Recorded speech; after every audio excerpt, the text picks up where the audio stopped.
ಅಮಿತ್ ಶಾಜಿ ಅವರಿಗೆ. ನಮಸ್ತೆ ಸರ್, ನನ್ನ ಹೆಸರು ಮಹಾಲಿಂಗಯ್ಯ, ವೃತ್ತಿ ಶಿಕ್ಷಕ, ನಿವೃತ್ತ ವೃತ್ತಿ ಶಿಕ್ಷಕ.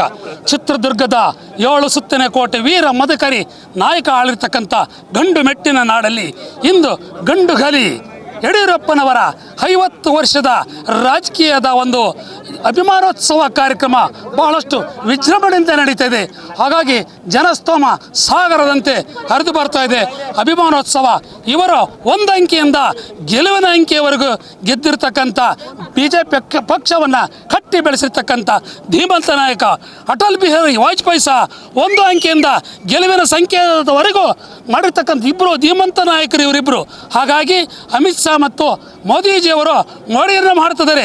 ಭಾರತ ದೇಶಾದ್ಯಂತ ಬಿಜೆಪಿ ಸರ್ಕಾರ ಕಮಲವನ್ನು ಅರಳಿಸಲು ಭರ್ಜರಿಗೆ ಪ್ರಯತ್ನ ಮಾಡ್ತಿದ್ದಾರೆ. ಬರ ಭಾರತ್ ಮತಾಕಿ, ಬಿಜೆಪಿ ಪಕ್ಷಕ್ಕೆ, ಯಡಿಯೂರಪ್ಪನವರಿಗೆ, ಮೋದಿ ಅವರಿಗೆ, ಅಮಿತ್ ಶಾಜಿ ಅವರಿಗೆ.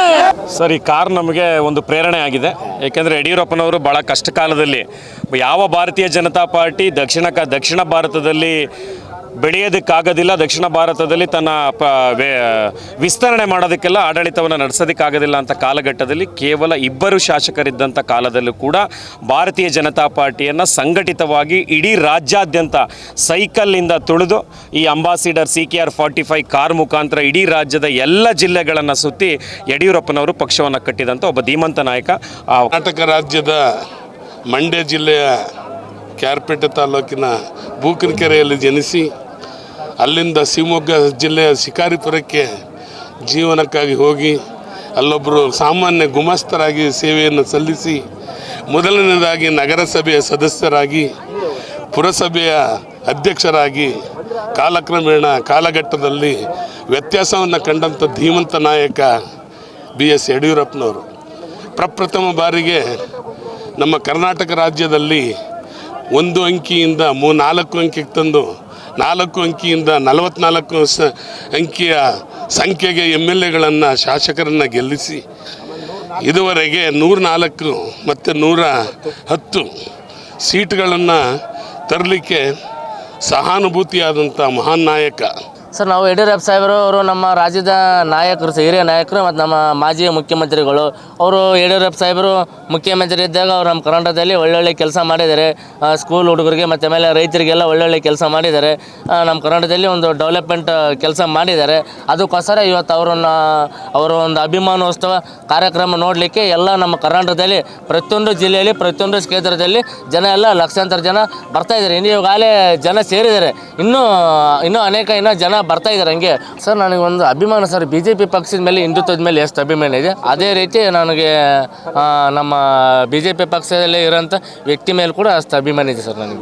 ಅದಕ್ಕೋಸ್ಕರ ನನಗೆ ಯಾರ ಮೇಲೆ ಜಾಸ್ತಿ ಅಭಿಮಾನ, ಯಾವ ವ್ಯಕ್ತಿ ಮೇಲೆ ನನಗೆ ಜಾಸ್ತಿ ಅಭಿಮಾನ ಅಂತ ಆ ವ್ಯಕ್ತಿದು ನಾನು ಹಚ್ಚೆ ಹಾಕ್ಸಿದ್ದೇನೆ. ಬೆನ್ನಿಂದೆ ಮತ್ತು ಎದೆ ಮೇಲೆ, ಆ ಕೈ ಮೇಲೆ ಹಾಕ್ಸಿದ್ದೆ ನಾನು. ಇಷ್ಟು ದಿನ ರಾಜಕೀಯ ಮಾಡಿದವರು ಯಾರು ರೈತರು ಅನ್ನೋದನ್ನ ಯಾರು ಒಬ್ಬರು ಬೈಲಿಕ್ಕೆ ತಂದಿದ್ದಿಲ್ಲ. ಅಂಥದನ್ನು ಯಡಿಯೂರಪ್ಪನವರು ತಂದು ರೈತರಿಗೆ ಪ್ರತ್ಯೇಕ ಬಜೆಟನ್ನೇ ಮಂಡನೆ ಮಾಡಿ ರೈತರಿಗೆ ಸೌಲಭ್ಯ ಸಬ್ಸಿಡಿಯಲ್ಲಿ ಬರುವಂಥದ್ದು. ಇವತ್ತು ಪಂಪ್ಸೆಟ್ ಒಂದು ಬೋರ್ ಹೊಡಿಸೀವಿ, ಕರೆಂಟ್ ತೊಗೋಬೇಕಂದ್ರೆ 1.5-2 ಲಕ್ಷ ರೂಪಾಯಿ ಕೊಡಬೇಕು.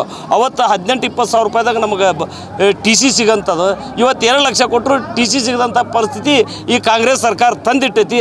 ಕರೆಂಟ್ ಫ್ರೀ ಬಸ್ ಫ್ರೀ ಮಾಡಿ ದೇಶನ ಲೂಟಿ ಮಾಡಿ ಹಾಳು ಮಾಡಿ ಬರ್ಬಾದ್ ಮಾಡಿ ಇಟ್ಟೈತಿ ನಮ್ಮ ದೇಶನ. ಅವರು ರಾಜಕೀಯ ಅವ್ರು ಮೊದಲು ಯಾವಾಗಿದ್ರು ಅದು ಯೂಸ್ ಮಾಡಿರೋ ಕಾರು ಅವರು. ಅದಕ್ಕೆ ಎಲ್ಲರೂ ಅದ್ರ ಜೊತೆ ಫೋಟೋ ಸೆಲ್ಫಿ ತಗೋತಾ ಇದ್ದಾರೆ. ನಮಗೆಲ್ಲರೂ ಗೊತ್ತಿದ್ದಂಥ ಸನ್ಮಾನ್ಯ ಯಡಿಯೂರಪ್ಪನವರು ಧೀಮಂತ ನಾಯಕರು, ರೈತ ನಾಯಕರು. ಅದಕ್ಕೆ ಇಷ್ಟು ಜನ ಬರ್ತಾ ಇದ್ದಾರೆ, ನೀವೇ ನೋಡ್ತಾ ಇದ್ದೀರಿ. ಇವತ್ತು ಸಂಜೆ ಅಮಿತ್ ಶಾ ಕೂಡ ಬರ್ತಾ ಇದ್ದಾರೆ. ಸೊ ನಿಮಗೆ ಯಾವ ರೀತಿ ಫೀಲ್ ಆಗ್ತಾ ಇದೆ? ತುಂಬಾ ಖುಷಿ ಆಗ್ತದೆ ಅವ್ರ ಬಗ್ಗೆ ನಮಗೆಲ್ಲ ಇರೋ ಅಭಿಮಾನ. ಮುಂದೆ ವಿಜೇಂದ್ರ ಯಡಿಯೂರಪ್ಪನವರು ಅದೇ ರೀತಿ ಮುಂದುವರಿತಾರೆ ಅಂತ ನಮ್ದೆಲ್ಲ. ಅವ್ರನ್ನು CM ಸ್ಥಾನದಲ್ಲಿ ಖಂಡಿತವಾಗ್ಲೂ ನೋಡೋಕೆ ನಾವೆಲ್ಲ.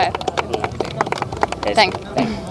82-83ರಿಂದ ಅವ್ರ ಜೊತೆಗೆ ಸೈಕಲ್ ಕಟ್ಕೊಂಡು ಅವ್ರ ಜೊತೆಗೆ ಅಡ್ಡಾಡಿ ನಾವು 83ರಲ್ಲಿ ಎಲೆಕ್ಷನ್ ಫಸ್ಟ್ ವೋಟ್ ಮಾಡಿದ್ದು ಅದೇ ನಾವು. ನಿಮ್ಮ ಹೆಸರು ಸರ್? ಚಂದ್ರಗೌಡರು ಅಂತ, ತಿಂಡದಳ್ಳಿ ಚಂದ್ರಗೌಡರು. ಯಡಿಯೂರಪ್ಪರಿಗೆ ತುಂಬಾ ಆತ್ಮೀಯ ಅವ್ರ ಜೊತೆಗೆ ನಾವು ಒಡನಾಟ ಸೈಕಲ್ ಕಟ್ಟಿದಂತ ಅವ್ರ ಜೊತೆ ಸೈಕಲ್ ತುಳಿದು ಅದ್ರ ಬಗ್ಗೆ ಹೇಳಕ್ಕೆ ಇಷ್ಟಪಡ್ತೇನೆ ನಾನು. ಇದ್ರ ಬಗ್ಗೆ ನಮಗೆ ಮಾಹಿತಿ ಇಲ್ಲ, ಕಾರ್ಯ ಬಗ್ಗೆ ಅಲ್ಲಿಂದ ಹಿಡಿದು ಇಲ್ಲಿವರೆಗೂ ಹೇಗಿದ್ರು ಅವಾಗ ಯಡಿಯೂರಪ್ಪನವರು?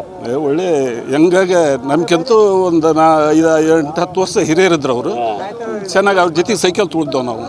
ಯಾಕಂತ ಸರ್? CKR 45 ಅವ್ರಿಗೆ ಫಸ್ಟ್ ಗಾಡಿ ಅವ್ರದ್ದು. ಫಸ್ಟ್ ಮೊದಲನೇ ಗಾಡಿ ಅವ್ರು ತೊಗೊಂಡು ಇದೇ ಗಾಡಿನೇ. ಆಮೇಲೆ ರಾಜ್ಯಾಧ್ಯಕ್ಷರಾದ್ಮೇಲೆ ಇದೇ ಗಾಡಿಯಲ್ಲಿ ಓಡಾಡಿದ್ರು. ಹಾಗಾಗಿ ಈ ಗಾಡಿ ಬಗ್ಗೆ ತುಂಬ ಅಭಿಮಾನ. ಅವ್ರಿಗೇನೋ ಲಕ್ಕಿ ನಂಬರ್ 45 ಇದೆಯಲ್ಲ ಸರ್, 45 ಅಂತ ಇದೆಯಲ್ಲ, ಅವ್ರಿಗೆ ತುಂಬ ಲಕ್ಕಿ ನಂಬರ್ ಅದು.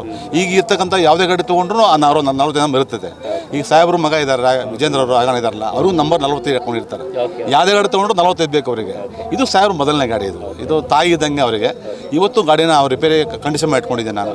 ಈಗ ಸಾಹೇಬ್ರು ಶಿವಮೊಗ್ಗ ಬಂದು ಶಿಕಾರ ಬಂದಾಗ ಈ ಗಾಡಿ ಉಪಯೋಗಿಸ್ಕೊತಾರೆ. ನಾಮಿನೇಷನ್ ಫೈಲ್ ಮಾಡಲಿಕ್ಕೆ, ಶುಭ ಕಾರ್ಯಗಳಿಗೆ, ದೇವಸ್ಥಾನ ಹೋಗ್ಲಿಕ್ಕೆ ಗಾಡಿ ಹೋಯ್ತಾರೆ. ಲಕ್ಕಿ ಗಾಡಿ ಅಂತ. ಹೌದು ಸರ್, ಹೌದು. ಗಾಡಿ ಕಂಡೀಷನ್ ಇಟ್ಕೊಂಡಿದೆ ಸರ್. ನಾವೇ ಜೊತೆ ಓಡಿಸ್ಕೊಳ್ತಿದ್ವಿ. ನಾವು ಡ್ರೈವರಾಗಿ ಅವ್ರು ನೋಡ್ತಿಲ್ಲ ಸರ್. ತಂದೆ ಮಗನ ಸಂಬಂಧ ಆಗಿದೆ, ಆ ಥರ ನಮ್ಮನ್ನು ಕಾಣ್ತಿದ್ದಾರೆ. ಯಾವುದೇ ಫಂಕ್ಷನ್ಗೆ ಹೋದ್ರೂ ಊಟ ನಮ್ಮ ಕಡೆ ಹೊತ್ತು ಕಳಿಸ್ತಾರೆ. ಫಸ್ಟ್ ಡ್ರೈವರಿಗೆ ಗರ್ಮ ಊಟ ಕೊಡಿ ಅಂತ ಹೇಳ್ತಾರೆ. ಏನು ಸರ್, ಆ ಥರ ಅಭಿಮಾನ ಸರ್. ಹಂಗಾಗಿ ನಾವು ಯಾವ ಕಾರಣಕ್ಕೂ ಅವ್ರು ಬಿಟ್ಟು ಹೋಗೋ ಇಷ್ಟಪಡಲ್ಲ ಸರ್. ನಾವು 18 ವರ್ಷದಿಂದ ನಮಗೇನು ಮತ ಚಲನೆ ಮಾಡೋಕ್ಕೆ ಹಕ್ಕು ಕೊಟ್ಟಿರಲ್ಲ. ಪ್ರತಿ ಒಂದು ಓಟನ್ನು ಚೇಂಜ್ ಆಗ್ಲಂಗೆ ನಮ್ಮ ಯಡಿಯೂರಪ್ಪರ ಪಕ್ಷದಲ್ಲಿ ಯಾವುದಕ್ಕೂ ಅವ್ರು ಹೋಗಿರ್ತಾರೆ, ಆ ಪಕ್ಷದಲ್ಲಿ ಅವರು ಬೆಂಬಲವಾಗಿ ಕಾರ್ಯಕರ್ತರಾಗಿ ದುಡಿದಿರ್ತೇವೆ. ಆಮೇಲೆ ಪ್ರತಿ ಹೋಗಿದ್ರಿ KGPಗೆ ಹೋದಾಗ ನಮ್ಮ ಸಾಹೇಬ್ರು ಬಿಟ್ಟು ನಾವು ಈಗೂ ಇರಲ್ಲ, ಮುಂದೂ ಇರಲ್ಲ. ಸಾಹೇಬರು ಇರೋವರೆಗೂ ಅವ್ರ ಜೊತೆಗೆ ಇದ್ದೇ ಇರ್ತೇವೆ. ಅವರು ನಮ್ಮ ಜೊತೆಗೆ ಪ್ರತಿಯೊಂದು ಕಾರ್ಯಕರ್ತರು ಹೋದ್ರು ಯಾರಪ್ಪ ಅಂತ ಇದು ಮಾಡಿದ್ರೆ ಮನೆ ಒಳಗೆ ಇನ್ನೂ ಈಗ 10 ವರ್ಷದ ಸುದ್ದಿ ಸಾಹೇಬ್ರೆ ನಾವು ಯಾರು ಅಂದ್ರೆ ಗೊತ್ತಾಕತಿ ಅಂದ್ರೆ ಇಲ್ಲಪ್ಪ ಕಡೆನಂದಳಿ ಅನ್ನೋದು ಗೊತ್ತಾಕತಿ, ಹೆಸರು ಗೊತ್ತಾಗಲ್ಲ ಅಂತ ಅಂದಿದ್ರು. ಅದೇ ಪ್ರಕರಣವಾಗಿ ಬೆಂಗಳೂರಾಗ ವಿಧಾನಸಭೆಯಲ್ಲಿ ಅವ್ರ ಮನೆಗೆ ಹೋದ್ರು, ಯಾಕೋ ಕಡೆನಂದಳಿ ಬಂದು ಬಾರ ಅಂತ ಒಂದು ಅವ್ರು ಗುರುತಿಸಿದ್ದಕ್ಕೆ ನಾವು ನಮ್ಮ ಮನೆಯವರಾಗಲಿ ನಮ್ಮ ಗ್ರಾಮದ 3% ಜನಗಳಾಗಲಿ ಅವ್ರನ್ನ ಬಿಡೋದಿಲ್ಲ. ಇದು ಎಲ್ಲೋ ಒಂದು ಕಡೆಗೆ ಈ ಜನ ಒಂದು ಸೇರಿರೋದನ್ನು ನೋಡಿದರೆ, ಈ ಸಮಾವೇಶದಲ್ಲಿ ಜನರ ಉತ್ಸಾಹವನ್ನು ನೋಡಿದರೆ, ನಮ್ಮ ಭಾರತೀಯ ಜನತಾ ಪಕ್ಷದ ಯುವಕರ ಉತ್ಸಾಹವನ್ನು ನೋಡಿದರೆ, ಕರ್ನಾಟಕದಲ್ಲಿ ಕಾಂಗ್ರೆಸ್ ಸರ್ಕಾರವನ್ನು ಪತನ ಮಾಡಲಿಕ್ಕೆ ಯಡಿಯೂರಪ್ಪನವರ ಅಭಿಮಾನೋತ್ಸವ ಇದು ಎಲ್ಲೋ ಒಂದು ಕಡೆಗೆ ಈ ಜನ ಒಂದು ಸೇರಿರೋದನ್ನು ನೋಡಿದರೆ, ಈ ಸಮಾವೇಶದಲ್ಲಿ ಜನರ ಉತ್ಸಾಹವನ್ನು ನೋಡಿದರೆ, ನಮ್ಮ ಭಾರತೀಯ ಜನತಾ ಪಕ್ಷದ ಯುವಕರ ಉತ್ಸಾಹವನ್ನು ನೋಡಿದರೆ, ಕರ್ನಾಟಕದಲ್ಲಿ ಕಾಂಗ್ರೆಸ್ ಸರ್ಕಾರವನ್ನು ಪತನ ಮಾಡಲಿಕ್ಕೆ ಯಡಿಯೂರಪ್ಪನವರ ಅಭಿಮಾನೋತ್ಸವ ಮೊದಲನೇ ಮೆಟ್ಲಾಗಲಿದೆ ಅಂತಕ್ಕಂಥ ಉದ್ದೇಶದಿಂದ ಹೇಳ್ತಿದ್ದೇವೆ. ಯಡಿಯೂರಪ್ಪನವರು ಇವತ್ತು ಇಲ್ಲಿ ಹಾಕಿರ್ತಕ್ಕಂಥ ಬ್ಯಾನರ್ಗಳಾಗಲಿ, ಅವ್ರ ಬಗ್ಗೆ ರಾಜ್ಯದ ಮೂಲೆಯಲ್ಲಿ ಬಂದಿರತಕ್ಕಂಥ ನಾಯಕರುಗಳಾಗಲಿ ಹೇಳ್ತಾ ಇರೋದನ್ನು ಕೇಳಿದರೆ, ಇಂದಿನ ಭಾರತೀಯ ಜನತಾ ಪಕ್ಷದ ಯುವಕರಿಗೆ ಅವರ ಹೋರಾಟ ಒಂದು ದಂತಕಥೆ ಆಗಲಿದೆ, ನಮ್ಮೆಲ್ಲರಿಗೂ ಕೂಡ ಸ್ಫೂರ್ತಿ ಆಗಲಿದೆ. ಮುಂದಿನ ದಿನಗಳಲ್ಲಿ ಕರ್ನಾಟಕ ಅಷ್ಟೇ ಅಲ್ಲ, ಈಗಾಗಲೇ ದೇಶಾದ್ಯಂತ ಕಾಂಗ್ರೆಸ್ ಪಕ್ಷ ಧೂಳಿಪಟ ಆಗಿದೆ. ಇಡೀ ರಾಷ್ಟ್ರಾದ್ಯಂತ ಮೋದಿಯವರ ಕನಸೇನಿದೆ, ಭಾರತವನ್ನು ವಿಶ್ವಗುರು ಮಾಡಬೇಕನ್ನೋದು ಈ ಅಭಿಮಾನೋತ್ಸವದ ಮೂಲಕ ಅದು ಸಾಕಾರಗೊಳ್ಳಿದೆ ಅಂತ ಹೇಳಲಿಕ್ಕೆ ಇಷ್ಟಪಡ್ತೀನಿ. ವಿದ್ಯಾಭ್ಯಾಸಕ್ಕಂತ ಅನುಕೂಲ ಮಾಡಿಕೊಡತಕ್ಕಂಥ ನಮ್ಮ ಯಡಿಯೂರಪ್ಪಜಿಯವರು ಮಾಡಿಕೊಟ್ಟಿದ್ದಾರೆ. ನಿಜವಾಗ ನಮ್ಮ ಇರ್ತಕ್ಕಂಥ ಈ ಥರ ನಮ್ಮ ಮಾಡ್ತಕ್ಕಂಥ ನಮ್ಮ ವಿಜೇಂದ್ರಣ್ಣವರಾಗಲಿ, ರಾಘಣ್ಣವರಾಗಲಿ, ಯಡಿಯೂರಪ್ಪಜಿಯವರಾಗಲಿ ನಮಗೆ ಸಿಕ್ಕಿರೋದು ನಮಗೆ ಪುಣ್ಯ ಭಾಗ್ಯ. ನಮ್ಮ ಈಸೂರು, ನಮ್ಮ ಶಿಕಾರ್ಪುರ ತಾಲೂಕು ಈಸೂರು ಗ್ರಾಮದಲ್ಲಿ ಶಿವಮೊಗ್ಗ ಜಿಲ್ಲೆಗೆ ಸಿಕ್ಕಿರೋದಾಗೆ ನಮಗೆ ಅನುಕೂಲ ಸರ್. ಮತ್ತು ನಮ್ಮ ಶಿವಮೊಗ್ಗ ಜಿಲ್ಲೆಯನ್ನು ಇದು ಮಾಡಿದ್ದಾರೆ ಸರ್, ಈಗ ಇದು ಮಾಡ್ತಾರಲ್ಲ, ಇದು ಸ್ಮಾರ್ಟ್ ಸಿಟಿ ಮಾಡಿದಾರಲ್ಲ, ಅದಕ್ಕೆ ನಮ್ಮ ರಾಘಣ್ಣವರು ಸ್ಮಾರ್ಟ್ ಸಿಟಿ ಮಾಡಿದ್ದಾರೆ. ಶಿವಮೊಗ್ಗ ಇವತ್ತು ಬಂದರೆ ಸರ್ ಮೈಸೂರು ಹೆಂಗಿದೆಯಲ್ಲ ಆ ಥರ ಸ್ಮಾರ್ಟ್ ಸಿಟಿ ಆಗಿದೆ. ನಮ್ಮ BS ಯಡಿಯೂರಪ್ಪನವರು ಮಾಜಿ ಮುಖ್ಯಮಂತ್ರಿ ಹಾಗೂ ನಮ್ಮ ವಿಜೇಂದ್ರ ಅವರು ನೆಕ್ಸ್ಟು ಮುಖ್ಯಮಂತ್ರಿ ಆಗಬೇಕು ಅಂತ ಎಲ್ಲ ನಂಜನಗೂಡು ತಾಲೂಕು, ಗುಂಡ್ಲುಪೇಟೆ ತಾಲೂಕು ಎಲ್ಲ ಕಡೆ ಕೆರೆ ನೀರು ಕೊಟ್ಟು ಅಭಿವೃದ್ಧಿ ಮಾಡ್ಯಾರೆ. ಇವಾಗ ಅದು ತುಂಬ್ತೈತೆ, ಅದು ಹೆಸರು ಹೇಳ್ಕೊಂಡು ನೆಕ್ಸ್ಟು ಹಂಗೆ ಮಾಡಲಿ. ನಮ್ಮ ನಂಜುಂಡೇಶ್ವರ ದೇವಸ್ಥಾನಕ್ಕೆ ಸಾವಿರಾರು ಕೋಟಿ ದುಡ್ಡು ಕೊಟ್ಟು ವ್ಯವಸ್ಥೆ ಮಾಡ್ಯಾರೆ ಎಲ್ಲ ಕಡೆ ನಂಜನಗೂಡಲ್ಲಿ, ಒಳ್ಳೆಯದಾಗಲಿ ಅಂತ ತುಂಬ ಹೆಮ್ಮೆ ಆಗುತ್ತೆ. ಹೆಣ್ಣು ಭ್ರೂಣ ಹತ್ಯೆ ಮಾಡೋ ಟೈಮಲ್ಲಿ ನಮ್ಮ ಯಡಿಯೂರಪ್ಪಾಜಿಯವರು ಕೂತ್ಕೊಂಡು ಯೋಚನೆ ಮಾಡಿ ನಮ್ಮ ಹೆಣ್ಮಕ್ಳಿಗೆ ಒಂದು ಒಳ್ಳೆ ಯೋಜನೆ ತರಬೇಕು ಅಂಥೇಳಿ ಭಾಗ್ಯಲಕ್ಷ್ಮಿ ಯೋಜನೆ ತಂದರು. ತುಂಬ ಖುಷಿ ಆಗುತ್ತೆ. ಇವಾಗ 18 ವರ್ಷ ಆಗಿದೆ ಹೆಣ್ಮಕ್ಳಿಗೆ, ಪ್ರತಿಯೊಬ್ಬರೂ ಫಲಾನುಭವಿಗಳಾಗಿದ್ದಾರೆ. ತುಂಬ ಹೆಮ್ಮೆ ಆಗುತ್ತೆ ಸರ್ ನಮ್ಮ ಯಡಿಯೂರಪ್ಪಾಜಿಯವ್ರ ಬಗ್ಗೆ ಹೇಳಬೇಕು ಅಂದರೆ. ಒಂದು ದೊಡ್ಡ ಮಟ್ಟದ BJPಯನ್ನು ಈ ಮಟ್ಟಕ್ಕೆ ತರಬೇಕಾದ್ರೆ ಕಾರಣಕರ್ತರಾದಂಥ ನಮ್ಮ ಯಡಿಯೂರಪ್ಪನವರು ನಮಗೆ ಅತಿಯಾದ ಆನಂದವಾದ ದಿನ ಇವತ್ತು. ನಮಗೆ ಯಡಿಯೂರಪ್ಪನವರ ಅಭಿಮಾನೋತ್ಸವ ಮಾಡ್ತಾ ಇರೋದು ನಮ್ಮ ಕರ್ನಾಟಕ ಜನತೆಗೆ, ಅಭಿಮಾನಿಗಳಿಗೆ ಒಂದು ದೊಡ್ಡ ಹಬ್ಬ ಆಗೈತೆ ಇವತ್ತು. ಬಜೆಟ್ನಲ್ಲಿನೇ ಪ್ರತ್ಯೇಕ ಕೃಷಿ ಬಜೆಟ್ ಕೊಟ್ಟಂಥ ಧೀಮಂತ ನಾಯಕರು ಇವತ್ತು ಪುರಸಭೆಯಿಂದ ಮುಖ್ಯಮಂತ್ರಿಗಳಿಗೆ ಹೋದಂಥ ಒಂದು ವ್ಯಕ್ತಿ. ದೀನ ದಲಿತರ ಬಂದು ಬಡವರ ಆಶಾಕಿರಣ, ಮಹಿಳೆಯರ ಒಂದು ಸಬಲೀಕರಣಕ್ಕೆ ಮಹತ್ವ ಕೊಟ್ಟಂಥ ಧೀಮಂತ ನಾಯಕರು. ಅದರಲ್ಲೂ ಪುರಸಭೆಯಿಂದ ಇದಕ್ಕೆ ಮುಖ್ಯಮಂತ್ರಿಗಳನ್ನ ಹೋಗುವಂಥ ಒಂದು ಧೀಮಂತ ನಾಯಕರು, ಹುಟ್ಟು ಹೋರಾಟಗಾರರು ಅಂತ ಈ ಸಂದರ್ಭದಲ್ಲಿ ಹೇಳ್ತಾ ಇವತ್ತು ನಮಗೆಲ್ಲ ಖುಷಿ ಆಗ್ತದೆ. ಯಡಿಯೂರಪ್ಪನವರ ಕಾರ್ಯಕ್ರಮಗಳು ಅವರ ಯೋಜನೆಗಳು ಪ್ರತಿಯೊಬ್ಬ ಕಡು ಬಡವರಿಗೂ ತಲುಪಿದೆ ಅನ್ನೋದಕ್ಕೆ ಅದೊಂದು ಸೈಕಲ್ ಕೊಡುಗೆ. ನನ್ನ ಸ್ವಂತ ಮಗಳಿಗೆ ಸಿಕ್ಕಿದೆ ಸೈಕಲ್ಲು. ಒಂದು 5-6 ಕಿಲೋಮೀಟ್ರ್ ಇದು ಮಾಡ್ಕೊಂಡು ಹೋಗ್ಬೇಕಿತ್ತು. ಆ ಸೈಕಲ್ಲಿಂದ ದಿನನಿತ್ಯ ಒಂದು ಸ್ಕೂಲಿಗೆ ಹೋಗೋ ಒಂದು ವ್ಯವಸ್ಥೆನ ಕಲ್ಪಿಸಿಕೊಟ್ಟಿದ್ರು. ಅದು ನಿಜವಾದ ಯೋಜನೆ, ಅವು ಜನಗಳಿಗೆ ತಲುಪುವಂಥ ಕಾರ್ಯಕ್ರಮಗಳವು. ನಾವು ಯಡಿಯೂರಪ್ಪರ ಮೊದಲಿಂದ ಅಭಿಮಾನಿಗಳು. 3 ಬಾರಿ ಅವರು ಮುಖ್ಯಮಂತ್ರಿಯಾಗಿ ಒಳ್ಳೆ ಕೆಲಸ ಮಾಡಿದ್ದಾರೆ. ಅದರಲ್ಲಿ ಅವರು ಕೊಟ್ಟಿರೋ ಫಲಾನುಭವಿ ನನ್ನ ಮಗಳು ಕೂಡ ಒಬ್ಬಳಿದ್ದಾಳೆ ಸರ್. ಅವಳಿಗೂ ಕೂಡ 1 ಲಕ್ಷದ ಭಾಗ್ಯಲಕ್ಷ್ಮಿ ಬಾಂಡು ಮೊನ್ನೆ ತಾನೇ ಕ್ಯಾಶ್ ಆಗಿದೆ. ಆಮೇಲೆ ಒಂದು ಬೈಸಿಕಲ್ ಕೂಡ ಕೊಟ್ಟಿದ್ದಾರೆ ಹೈಸ್ಕೂಲ್ ಮಕ್ಕಳಿಗೆ. ಅದು ಫಲಾನುಭವಿ ನಾನು ನನ್ನ ಮಗಳು ಅಂತ ಹೇಳ್ಕೊಳ್ಳೋಕೆ ಖುಷಿ ಪಡ್ತೀವಿ. ನಾನು ಒಬ್ಬ ಸಾಮಾನ್ಯ ಕಾರ್ಯಕರ್ತ. ಸರ್ ಒಳ್ಳೆ ಕೆಲಸ ಮಾಡಿದ್ದಾರೆ. ಭಗವಂತ ಇನ್ನೂ ಆಯುಷ್ ಆರೋಗ್ಯ ಕೊಡಲಿ. ಮತ್ತೊಮ್ಮೆ ಇನ್ನೊಬ್ಬರು ರಾಜಕೀಯದಲ್ಲಿ ಇನ್ನೂ ಪ್ರವರ್ಧಮಾನಕ್ಕೆ ಬರಲಿ ಅನ್ನೋ ಆಶಿಸೋ ಒಬ್ಬ ಪ್ರಾಮಾಣಿಕ ಕಾರ್ಯಕರ್ತ ನಾನು ಸರ್.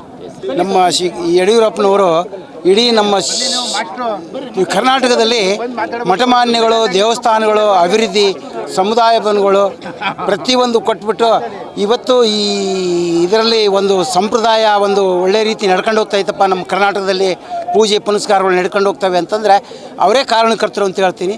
ಅವರು ಇನ್ನೂ 100 ವರ್ಷದ ಶತಾನಾಯಸಿ ಆಗಿ ನಮ್ಮ ಕರ್ನಾಟಕಕ್ಕೆ ಸೇವೆ ಮಾಡಬೇಕು.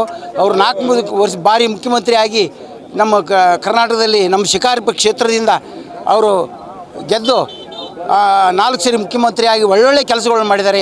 ಅವ್ರ ಮಕ್ಕಳು ಸಹಿತ ಇನ್ನು ಮುಂದೆ ಒಳ್ಳೆ ಕೆಲಸ ಮಾಡಲಿ ಅಂತೇಳಿ ನಾವು ಆಶಿಸ್ತೀವಿ ಸರ್. ಕೋಟೆ ನಾಡುಗಳು ಇಲ್ಲಿ ಬಂದಿರೋ ಯಡಿಯೂರಪ್ಪರವರು ಮತ್ತು ಮುಂದಿನ ದಿನಗಳಲ್ಲಿ ಇಡೀ ಕರ್ನಾಟಕದಲ್ಲಿ 150 ಸೀಟ್ ಗೆದ್ದು ವಿಜಯೇಂದ್ರ ಅವರು ಮುಖ್ಯಮಂತ್ರಿ ಆಗಬೇಕಂತ ಇದೆ. ಇದು ಮೋದಿಯವರು ಒಂದೇ ಭಾರತ್ ರೈಲು ಬಿಟ್ಟಿದ್ದಾರೆ. ಆಮೇಲೆ ಕಾಶಿ, ಕೇದಾರ, ಬದ್ರಿನಾಥ್, ಅಮರನಾಥ್ ಎಲ್ಲಾದರೂ ನಾವು ಹೋಗ್ಬೋದು ಟ್ರೈನಾಗ. ಒಂದೇ ಭಾರತ್ ಟ್ರೈನಾಗ ಮುದುಕರು ಹೋಗ್ಬೋದು, ಎಲ್ಲರೂ ಹೋಗ್ಬೋದು, ಎಲ್ಲರೂ ಹೋಗ್ಬೋದು. ಒಂದೇ ಭಾರತ್ ಟ್ರೈನಲ್ಲಿ ಹೋಗ್ತಾ ಇರೋದ್ರಿಂದ ಎಲ್ಲರಿಗೂ ಅನುಕೂಲ ಇದೆ. ನಮ್ಮ ಯಡಿಯೂರಪ್ಪ ಸಾಹೇಬರು ತಮ್ಮ 50 ವರ್ಷಗಳ ರಾಜಕೀಯ ಭವಿಷ್ಯದಲ್ಲಿ ಅವರ ಒಂದು ಇತಿಹಾಸವನ್ನು ಸೃಷ್ಟಿ ಮಾಡಿದ್ದಾರೆ. ಅವರು ಏಕಾಂಗಿಯಾಗಿ ಮೊಟ್ಟ ಮೊದಲಿಗೆ ಸೈಕಲ್ನಲ್ಲಿ ತುಳಿದು ಪಕ್ಷವನ್ನು ಕಟ್ಟಿದಂಥ ವ್ಯಕ್ತಿ. ಇವತ್ತು ಇಷ್ಟೊಂದು ಅವರಿಗೆ ಅಭಿಮಾನಿಗಳ ಸಂಖ್ಯೆ ಬಂದಿದೆ ಅನ್ನೋದಕ್ಕೆ ಅವರ ಶಕ್ತಿ, ಆ ಪಕ್ಷದ ಸಂಘಟನೆ ಕಾರಣ. ಅವರು ರೈತರ ಪರವಾಗಿ ಮತ್ತು ಪಕ್ಷವನ್ನು ಕಟ್ಟಿದ ರೀತಿಯೇ ಒಂದು ವಿಶೇಷವಾಗಿರುವಂಥದ್ದು. ಇವತ್ತು ಪಕ್ಷವನ್ನು ಕಟ್ಟಿ ಇವತ್ತು ಎಲ್ಲ ನಾಯಕರುಗಳಿಗೆ ತಮ್ಮದೇ ಆದ ಒಂದು ಬೆಂಬಲವನ್ನು ಕೊಡ್ತಾ ಬಂದಿದ್ದಾರೆ. ಮುಂದೂ ಕೂಡ ಒಂದು ಒಳ್ಳೆಯ ಶಕ್ತಿಯನ್ನು ತುಂಬುವಂತಾಗಲಿ. ಇಷ್ಟು ಜನ ಇವತ್ತು ಸೇರಿರೋದಕ್ಕೆ ಅವರ ಶಕ್ತಿನೇ ಬಹುಮುಖ್ಯವಾದಂಥದ್ದು ಅಂತ ಹೇಳಲಿಕ್ಕೆ ಇಚ್ಛೆಪಡ್ತೀನಿ. ದಾವಣಗೆರೆಗೆ ಹೋದರೆ ಟ್ರಾಫಿಕ್ನಲ್ಲೇ ನಮ್ಮ ಡ್ರೈವರ್ಗಳಿಗೆ ಎಷ್ಟು ನೋವು ಮಾಡ್ತಿದ್ದಾರೆ. ದಾವಣಗೆರೆಗೆ ಒಂದು ಟ್ರಾಫಿಕ್ನೇ ನಿಂತ್ಕೊಂಡ್ರೆ 30 ರೂಪಾಯಿ FIR ಹಾಕ್ತಾರೆ ನಮ್ಮನ್ನ. ಈ BJP ಸರ್ಕಾರ ಏಡ್ರ ಮಟ್ಟಿಗಿತ್ತು ಮೊದಲು. ಕಾಂಗ್ರೆಸ್ ಸರ್ಕಾರ ಬಂದು ಎಷ್ಟು ನೋವು ಮಾಡೋಕ್ಕೈತೆ. 30 ರೂಪಾಯಿ ಒಂದೊಂದು ಫೈಲ್ಗೆ 30 ರೂಪಾಯಿ ಹಾಕ್ತಾರೆ. ಯಾವ ಟ್ರಾಫಿಕ್ನಾಗ ಹೋದ್ರೆ ಪೊಲೀಸ್ನವ್ರು ಕಾಟ ಆಯ್ತು ದಾವಣಗೆರೆಗೆ.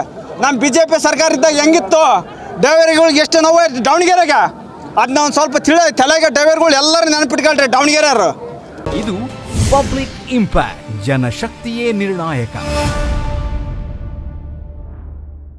ನನಗೆ ಥೈರಾಯ್ಡ್ ಇದೆ, ದಪ್ಪ ಆಗ್ತಾ ಇದ್ದೀನಿ. PCOD ಪ್ರಾಬ್ಲಮ್ ಇದೆ, ದಪ್ಪ ಆಗ್ತಾ ಇದ್ದೀನಿ. ಜೊತೆಗೆ BP ಶುಗರ್ ಸಮೇತ ಇದೆ, ನಾನು ದಪ್ಪ ಆಗ್ತಾ ಇದ್ದೀನಿ. ನಾನು ಸಣ್ಣ ಆಗಬೇಕು ಅಂತ ಯೋಚನೆ ಮಾಡ್ತಿದ್ದೀರಾ? BP ಶುಗರ್ ಕಂಟ್ರೋಲ್ ಆಗೋದ್ ಜೊತೆಗೆ ಥೈರಾಯ್ಡ್ ಕಂಟ್ರೋಲ್ ಆಗಬೇಕು, PCODನೂ ನಾರ್ಮಲ್ ಆಗಬೇಕು ಅಂದರೆ ನಮ್ಮ ಜೀನಿಯರ್ ಸ್ಲಿಮ್ನ ಯೂಸ್ ಮಾಡಿ ಯಾವುದೇ ಸೈಡ್ ಎಫೆಕ್ಟ್ ಇಲ್ದಂಗೆ ಸಣ್ಣನೂ ಆಗ್ತೀರಾ, ಹೆಲ್ತಿಯಾಗೂ ಇರ್ತೀರಾ.